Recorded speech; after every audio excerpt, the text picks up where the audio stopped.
everyone, and welcome to the International Cybersecurity Forum for this second day. Here we are in the CFI area, so the cybersecurity for industry area. And this first conference is presented by the company BSKI. The subject is the following: critical infrastructure relies on PSIM. We've hacked it.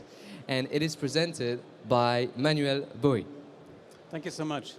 So, well, hi, you three, and everyone else who's watching outside here.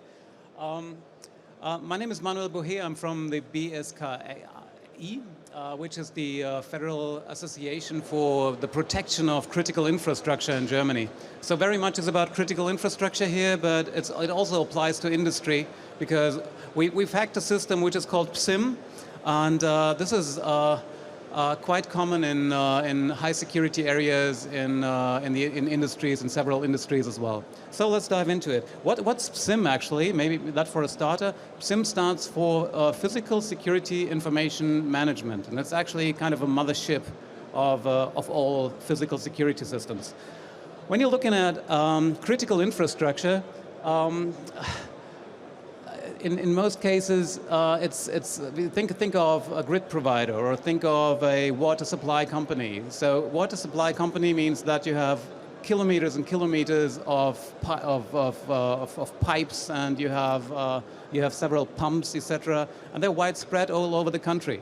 So and if it comes to a grid provider, you can see the physical assets of a grid provider are kind of exposed to the open, so everybody can see it. If you want to force a physical attack, it's quite easy to do so, because you can see it. You can just go ahead. So what critical infrastructure is doing, they're protecting their assets by classical means like video surveillance, access control, intrusion detection systems, and so on and so forth. And all these systems, particularly if you have lots of them, which is quite common among critical infrastructure providers, all the signals from these systems are coming to one point where they get evaluated. And this point is a physical security information management system. It's actually like a ZM system, like within a SOC. It looks quite similar.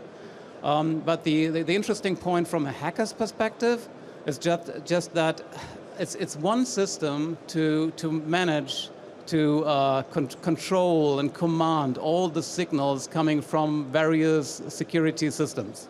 So if you want to attack something in physical security, that's the place to go. That's the place to start. So for us as an association, it was an interesting start point.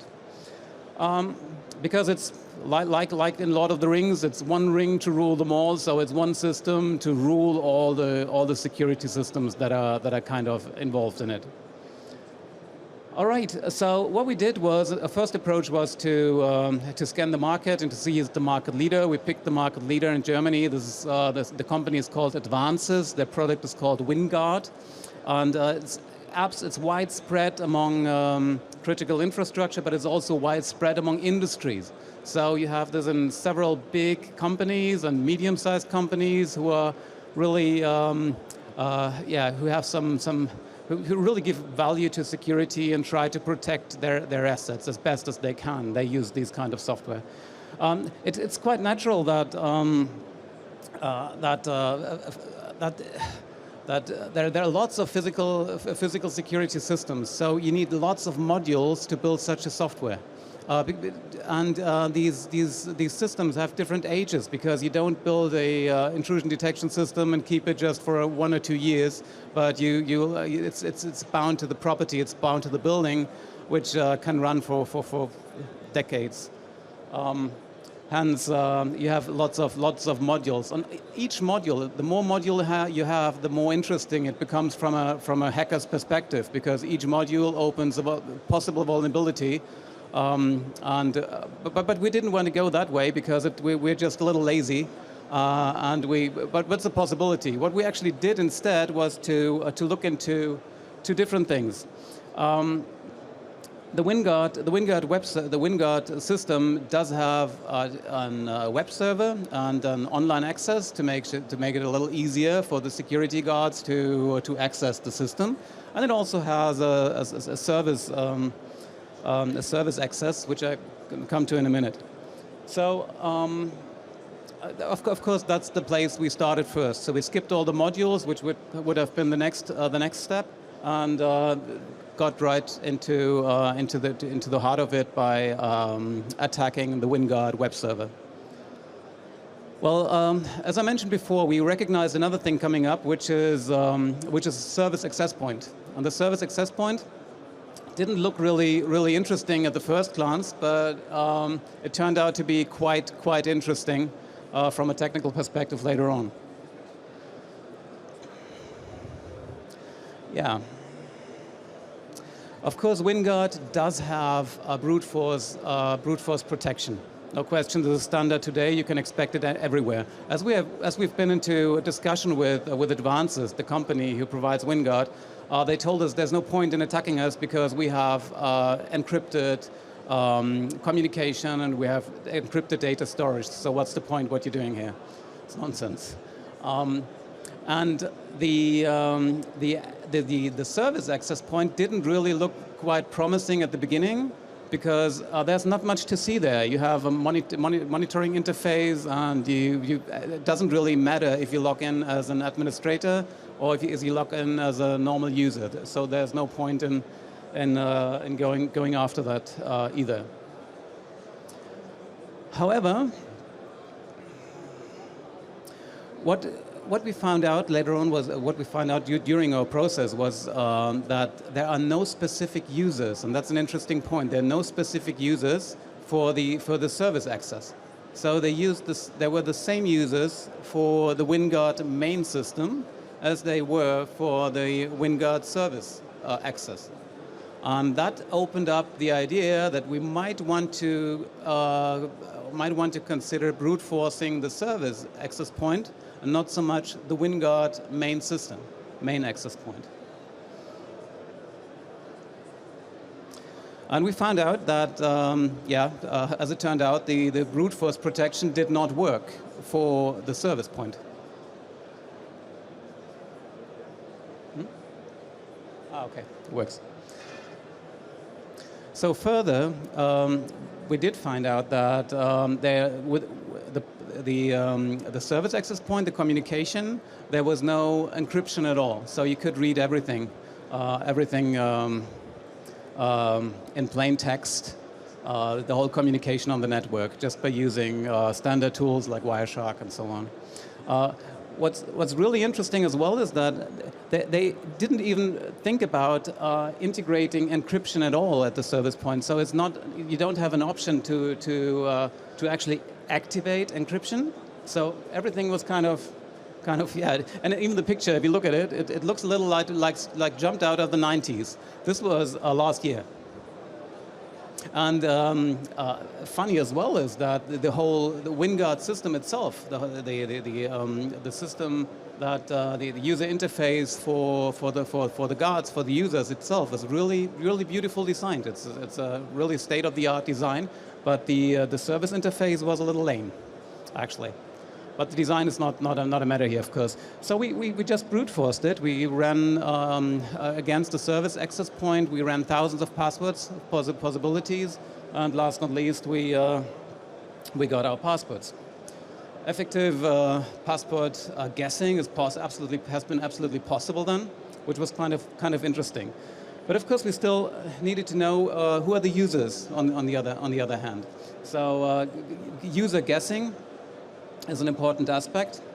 For example, if a user is called root instead of admin, we need to figure that out. Otherwise, we won't be able to access anything here. WinGuard kind of behaves in a specific way that we found really interesting. If we regarding username guessing, when we're guessing a name that is obviously false, WinGuard responds with a 24-byte response. If we send a packet with the right username, which is admin in that case, the response will be much bigger. It will be 1024 bytes. And that's kind of an interesting aspect, because here you can actually check whether or not a user exists or not. However, this didn't work in every case, in every single case, but it worked 9 out of 10, which is quite sufficient. So for our purpose, that's perfectly good. Yeah, of course we wrote a little script about that, and yeah. So, to sum up, PSIM, Physical Security Information Management, due to a huge number of modules that this system has, there are also various possible vulnerabilities. And PSIM is Physical Security Information Management, so it's the kind of the mothership of all physical security systems like video surveillance, access control, fire detection, and so on and so forth. Controlling the PSIM means controlling every subsystem. And of course, this is not only in security, but you can when you think about when you think of, say, smart city, smart building, you have the same structure, the same architecture. Hence, the next step would be to look into these systems as well. Web server and service access is always a good point to start. Of course, we could have gone and looked deeper into the modules for each subsystem, but we skipped that one because we're a little lazy and jumped right into the service account and the web server. Yeah, well, another learning for us was that we shouldn't let ourselves be blinded by labels of providers, of vendors, who say, okay, we're totally encrypted. But that's what they told us. They told us communication is encrypted. They told us the data storage is encrypted. And they were right, because they encrypted everything for their main product. But they did have the service access point, and there was no encryption at all. So everything was open, and you could read read plain text in the network communication. Yeah, and the last not least learning is security is only as strong as its weakest link. And yeah, as this software, this PSIM is particularly used in critical infrastructure or in high security environment where security is really an important aspect of business strategy. They implemented a software here which actually provided this weakest link. So, as an immediate reaction to that, of course, if you do know anyone who's running WinGuard, ask them to install the newest version now. Of course, it was a responsible disclosure, so everything's fixed now. This had been autumn last year, 2022. Thanks for watching. If you're interested in our detailed description of this hack, please just follow the link and you get a detailed description of everything we did. Thank you so much.